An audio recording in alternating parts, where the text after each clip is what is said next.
The Master Keys series of mechanical keyboards from Cooler Master features genuine Cherry MX switches and the flexibility of choice. Whether you want small, medium, or large, you can pick your size and pick your color with RGB and clear white LED backlighting options. Click the sponsor link in the description for more information. Excellent!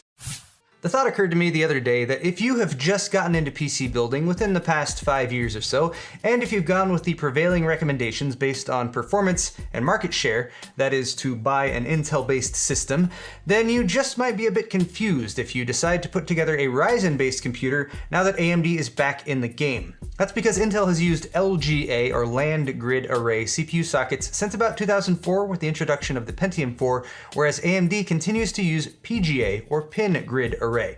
Today we'll be exploring the pros and cons of both designs. The simplest way to describe both socket types is by indicating where the pins are. For LGA, the pins are on the motherboard, and the CPU itself has pads, gold-plated contact points that line up with the pins in the socket. Each pad makes contact with one pin so data or power can be transferred. For PGA, the pins are on the CPU, and rather than pads on the motherboard, there's a socket with holes that line up with the CPU pins. This is known as a zero insertion force socket, meaning that with the installation lever raised, the CPU should drop in easily without any pressure applied. The lever can then be dropped back into place to secure the CPU. Of course, there are other ways to surface mount a component onto a motherboard or PCB, and while I won't delve into older configurations like dual inline package, chip carrier, or the slot mounts that Pentium 2s and 3s used, I did want to quickly mention BGA, or Ball Grid Array. This is how CPUs and GPUs are usually installed in laptops and consoles, which aren't meant to be end-user serviceable.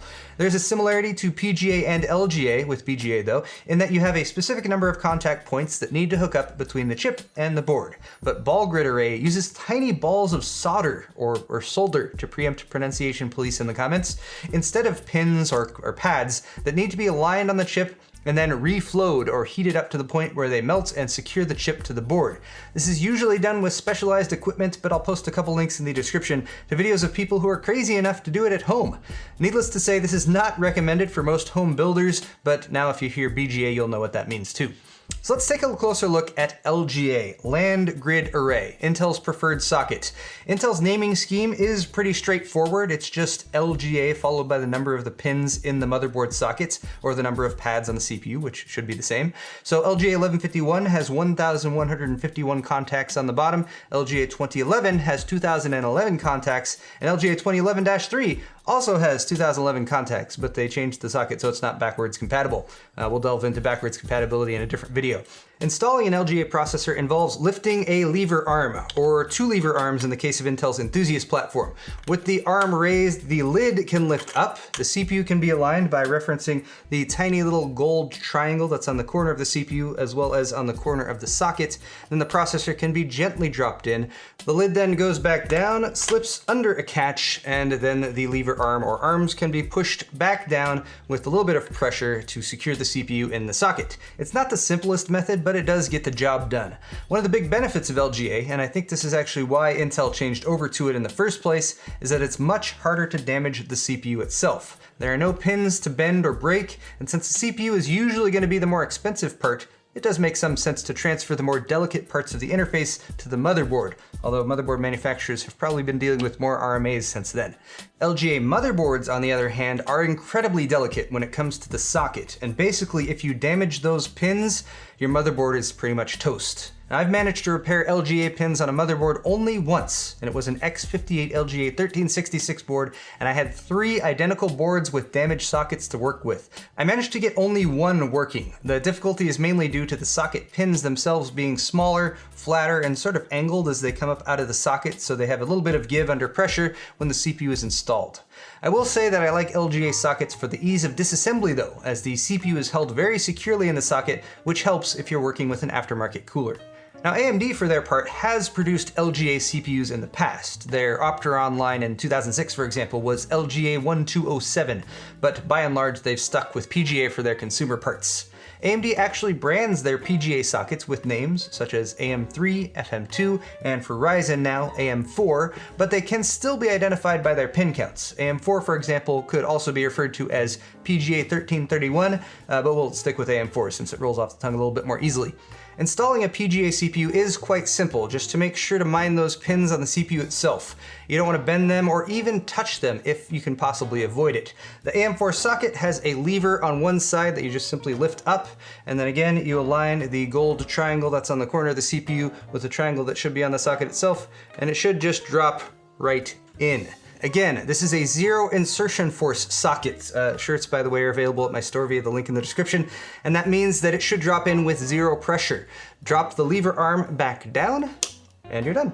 One of the great things about PGA is that the motherboard socket is much more durable. With no delicate pins on there, you don't even really need a cover for the socket like you do with LGA, which is pretty nice. The pins are on the CPU side though, and while they're not as delicate as LGA pins on a motherboard, they are exposed and they can be bent or even broken if handled improperly. My advice is to keep the CPU in its protective clamshell until you're ready to install it, and again, never try to force the CPU into a socket. Fortunately with PGA, a bent CPU pin, or even a few of them, is not the end of the world. I personally repaired probably at least 100 PGA CPUs with bent pins. This is back in my time when working in the Newegg RMA department, and some of them that were really, really bad. I basically just had to use a razor blade, steady hands, and lots of patience. Do this at your own risk, of course, and remember that if a pin breaks off, your CPU is toast. But it is certainly a lot more feasible than repairing a damaged LGA socket on a motherboard. Finally, when removing a PGA CPU, there's kind of a pain in the butt thing that can happen where the thermal paste sticks the CPU to the CPU cooler, and when you're pulling the CPU cooler off, you end up pulling the CPU out of the socket along with it without the lever arm raised. This happened to me, again, just recently, as well as Kyle when we were doing our Ryzen reviews, and while it's mostly not a big deal, I have seen people lose CPU pins when this happens. Just be careful when you're removing your cooler, and remember that it's easier to pull the cooler off while the thermal paste is still warm. So to sum up, I have 4 categories: ease of installation, CPU durability, motherboard durability, and ease of de-installation. PGA takes the lead for installation and motherboard durability, and LGA gets the win when it comes to CPU durability and de-installation.